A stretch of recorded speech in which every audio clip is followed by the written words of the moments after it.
tivemos aí mais uma pessoa que se tornou muito conhecida na época, que foi o Bud Hopkins. Em 1993, ele publicou esses livros aí, o Missing Time, que seria o tempo perdido, né? Pessoas que não recordam um determinado tempo perdido da sua vida. Você vai fazer uma hipnose, ela pode ter sido abduzida. Ou Intruders, que acabou virando um filme de terror também, né? Você pode assistir, deve ter até gratuito aí no YouTube, não sei, e viram filmes de terror. E ele explorou muito. A característica do Bud Hopkins é que ele explorou o fenômeno da abdução alienígena, mostrando a característica física do fenômeno. Então, atribuindo tudo que a pessoa viveu a questões essencialmente físicas, como se aquilo acontecesse diretamente numa tridimensionalidade, né? Lógico que isso foi questionado, né? E ainda é questionado, porque nós temos outra pessoa que é uma eminência nessa área, que é o John Mark. Vale a pena vocês estudarem o material dele, tem artigos publicados, tem livros e tal, alguém que também investigou como os outros, mas, veja bem, o John Mack, ele tinha um prêmio Pulitzer, quer dizer, um baita de um escritor. Ele sabia como transmitir as informações. E ele, chefe do departamento de psiquiatria lá em Harvard, alguém muito conhecido, muito respeitado. E ele começou a entrar no meio das questões ufológicas, e lógico que foi mal visto pelos seus pares, né? Começaram nossa, qual é a tua? Por quê? Por que você vai destruir tua carreira investigando esses negócios de ufologia extraterrestre e tal? Mas ele continuou, ele foi investigando e foi uma pessoa que fez um trabalho fantástico nessa área. Né? Além das publicações, dos artigos científicos, tem muitas entrevistas dele na televisão norte-americana falando das experiências que os seus pacientes viviam e as interpretações psicológicas disso tudo. Esse livro aqui, Passaporte para o Cosmos, é bem interessante porque John Mack leva a gente aos limites da realidade material, gente. Isso é uma chave, isso é muito importante. Vai além da matéria, né? Ele rompe esse conceito de que tudo é matéria e começa a inserir outros elementos dentro da pesquisa e do entendimento que ele começou a ter das experiências que as pessoas que o buscavam viviam. Grupos grandes de pessoas fazendo parte aí dos seus estudos, né? Então, mostrando que os OVNIs ou as abduções ligadas aos OVNIs são reais, né? Mas não são totalmente, puramente materiais. Ele mostrou que a gente ainda tem uma percepção e um entendimento muito cartesiano, muito limitado para entender tal experiência. E começou a desafiar realmente as limitações da ciência tradicional, né, mostrando que nós vivemos num mundo multidimensional e que a grande maior parte das experiências vividas não eram materiais.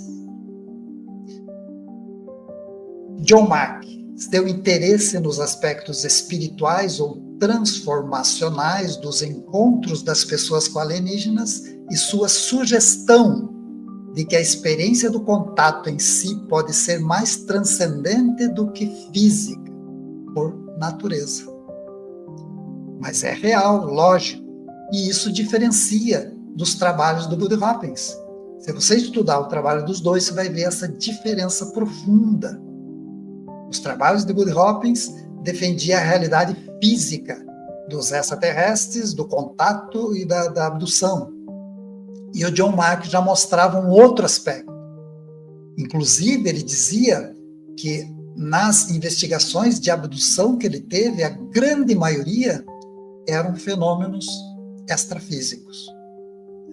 E isso chacoalhava o mundo das pessoas na época. Pois bem, então agora vamos percebendo que tem muita gente boa que investigou isso de perto, convivendo, sem misturar nada, levando a compreensão, a lógica pura, vamos voltar aí à conclusão do Dr. Léo Sprinkel, que diz que essas experiências visam transformar todos nós, de terrestres planetários, com uma visão planetária, a sermos cidadãos cósmicos. Segundo esses ETs, nós vivemos o momento do grande salto para a humanidade. E isso também está presente nas mensagens, nos contatos cara a cara, nos contatos psíquicos, hiperfísicos com esses seres, todos falam desse tema, que nós estamos vivendo um momento de um grande salto de consciência para nós como humanidade. É o que nós chamamos aqui, comumente no Brasil, de transição planetária. Então, está diretamente ligado a isso tudo, e a presença desses seres está diretamente ligada a isso tudo também.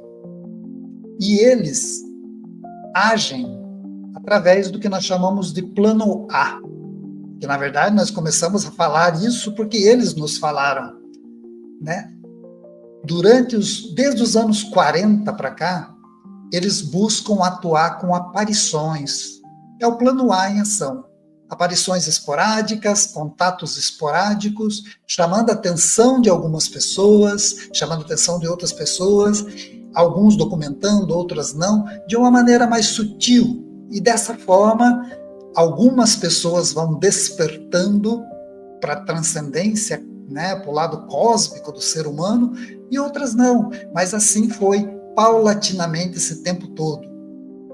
Mas, de final de 2024 para cá, com ênfase no ano de 2025, eles dizem que começaram a atuar com um plano B. E nós temos as imagens que vocês viram, que aconteceu no início do ano em Nova Jersey, também em outros locais do mundo todo, de aparições dessas luzes, milhares e milhares e milhares delas, chamando a atenção das pessoas, sendo mostradas não somente por uma mídia especializada em ufologia, mas também pela mídia aberta, que normalmente não está nem aí, tira sarro, né, de quem trabalha com ufologia, contato extraterrestre e tudo mais. Mas todo mundo mostrou. E veja o tamanho desses negócios. Não eram somente luzinhas que apareciam.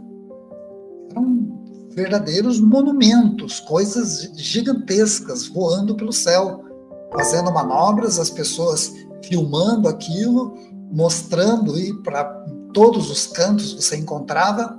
Nós fizemos várias lives sobre isso no nosso canal da Academia das Projeções, botamos lá um monte delas, mostrando essa grande onda ufológica, uma grande onda ufológica que aconteceu e ainda está acontecendo. Ela não parou, ela teve a sua evolução, ela teve não somente essa grande chamada que aconteceu ali em dezembro, janeiro, fevereiro, março, que inclusive os norte-americanos não sabiam o que fazer, né, com aqueles casos, alguns governadores, alguns prefeitos falando para o pessoal atirar, dar tiro e derrubar esses negócios para ver o que era. E no final das coisas acabou esse governo, entre aspas, né, talvez por orientação de uma máfia externa, não sabemos, acabou dizendo que eram drones. Olha que lindo esse drone. Eram maravilhosos drones e que todos estavam autorizados para fazer aquela bagunça e estão fazendo até hoje, no mundo inteiro. É conversa para boi dormir, não é? É uma coisa para desconversar sobre algo muito sério, uma chamada de atenção coletiva, que já é o início, segundo os extraterrestres, o início desse plano B, que seria uma chamada de atenção mais aberta, né, independente do que acontecesse, porque muitas pessoas podem ficar traumatizadas, chocadas, mas eles já não estavam mais dando muita atenção a esses detalhes. Eles estavam aparecendo para chamar atenção e mostrar que existem e que eles estão aqui presentes e que nós não estamos sozinhos no universo. Então começamos aí a romper paradigmas, romper entendimentos básicos da nossa realidade, das nossas dos nossos conceitos sobre a vida no universo, e esses carinhas estão aí, né? Estão trabalhando, estão se esforçando, estão aparecendo no mundo todo, justamente para chamar a atenção de todos nós. Esse seria o início do plano B. E nós temos depois a continuidade do plano B. Posteriormente a esses casos, até nós fomos os primeiros que falamos aqui no Brasil deste caso, da famosa esfera de Buga, que muita gente que não conhece o caso a fundo expõe ideias errôneas. É um caso bastante sério de um desses objetos que caiu na Colômbia e hoje está na mão de pesquisadores civis, e que nós estamos tendo acesso às investigações sobre essas esferas. E elas evoluem, elas estão por todos os cantos. Eu mesmo já vi esferas assim na minha vida, investigador e tal, tive experiência com esses objetos próximo, e afirmo que é mesmo. E aí, essa investigação, por estar sendo conduzida por pessoas civis e não por militares, que acabam travando e bloqueando todas as informações, acabou vindo, e nós aí temos divulgado também no nosso canal sobre essa questão de detalhes das pesquisas que estão sendo feitas, né, na Universidade Federal do México, algumas coisas que estão sendo realizadas também por pesquisadores norte-americanos, para a gente entender melhor esse fenômeno. E eu vejo isso também como mais uma etapa do plano B, que é cair para nós, o povo em geral, sair da mão dos militares e desses órgãos fechados, esses fenômenos.